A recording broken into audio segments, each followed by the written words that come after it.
Annabelle creation film release हो चुकी है, जिसमें एक ऐसी गुड़िया की कहानी बताई गई है जिसमें एक शैतान की आत्मा बसती है और जो उसे अपने घर में पनाह देता है वो उसी की जान लेने की कोशिश करती है।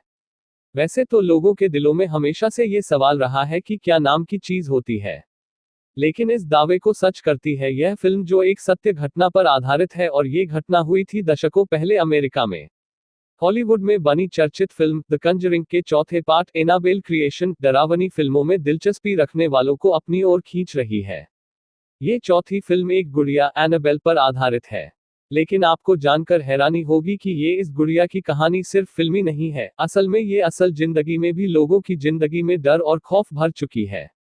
ये गुड़िया आज भी अमेरिका के अकल्ट विशेषज्ञ दंपति एड और लॉरेन के म्यूजियम में रखी हुई है। आज तो ये किसी को परेशान नहीं कर रही, लेकिन आज से करीब 40 साल पहले इसने अमेरिका के कई परिवारों के जीवन में आतंक भर दिया था। देखने ये भले ही एक आम गुड़िया की तरह ही दिखती है और फिल्म की डॉल से अलग दिखती है, लेकिन इसकी कहानी फिल्म की कहानी से कहीं ज्यादा भयानक है। एनाबेल की डरावनी कहानी 1970 में शुरू हुई थी, जब एक महिला ने अपनी बेटी डोना के जन्मदिन के लिए इस डॉल को खरीदा था। डोना इस डॉल को अपने फ्लैट पर ले आई थी। डोना यहाँ अपनी दोस्त एंजी के साथ रहती थी।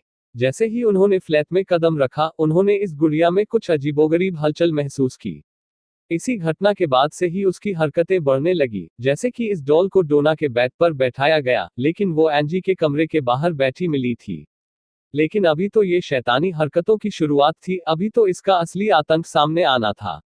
डोना का एक दोस्त लॉ इस गुड़िया के आसपास बेहद नर्वस हो जाता था। उसे ऐसा महसूस होता था कि इस डॉल में कोई बुरी आत्मा रहती है, लेकिन डोना और एंजी ने उसकी बातों को टाल दिया। इसी के कुछ दिनों बाद ही उनके फ्लैट के आसपास बच्चे की हैंड राइटिंग में "हमें बचा लो" और "लॉ को बचा लो" जैसे नोट्स मिलने लगे। डोना एक बार जब ऑफिस से घर वापस आई तो उन्होंने पाया कि एनाबेल के हाथ खून से सने हुए थे। वो यूं तो अपने बेड पर बैठी थी, लेकिन उसके हाथों पर लाल रंग लगा हुआ था। इसके बाद जब इस फ्लैट का इतिहास खंगाला गया, तो पता चला कि अपार्टमेंट बनने से पहले ये जगह एक खाली मैदान था। यहाँ कई साल पहले एक 7 साल की बच्ची एनाबेल हिगन्स की लाश पाई गई थी। जब इस डॉल को फ्लैट में लाया गया था, उस समय एनाबेल की आत्मा इसी क्षेत्र में थी। ऐसा माना जाता है कि एनाबेल इस डॉल की मुरीद हो गई और उसने इसके बेजान शरीर पर कब्जा कर लिया। इस फ्लैट में अब अजीबोगरीब घटनाएं बढ़ती जा रही थी। एक रात लॉ एक बेहद बुरे सपने से उठा और उसे घबराहट महसूस होने लगी। उसने आसपास देखा तो पाया कि वो डॉल धीरे धीरे उसकी तरफ बढ़ रही थी और अचानक सामने आकर उसका गला दबाने लगी। लॉ अपने सेंसेस खो चुका था और सुबह जब वो उठा तो उसे पता नहीं था कि जो भी उसके साथ हुआ वो सपना था या हकीकत। इसी के कुछ दिनों बाद लॉ ने देखा कि एनाबेल कुर्सी पर बैठी हुई थी, लेकिन वो जानते थे कि आमतौर पर उसे वहां नहीं रखा जाता था। जैसे ही वो उस गुड़िया की तरफ बढ़े, उन्हें ऐसा महसूस हुआ कि कोई उनके पीछे है। जब तक वो कुछ समझ पाता, उसके पीठ पर किसी ने नाखूनों से वार कर दिए। उन्हें ऐसा लगा कि किसी ने उसकी पीठ पर कई बार हमले किए हो चुके थे।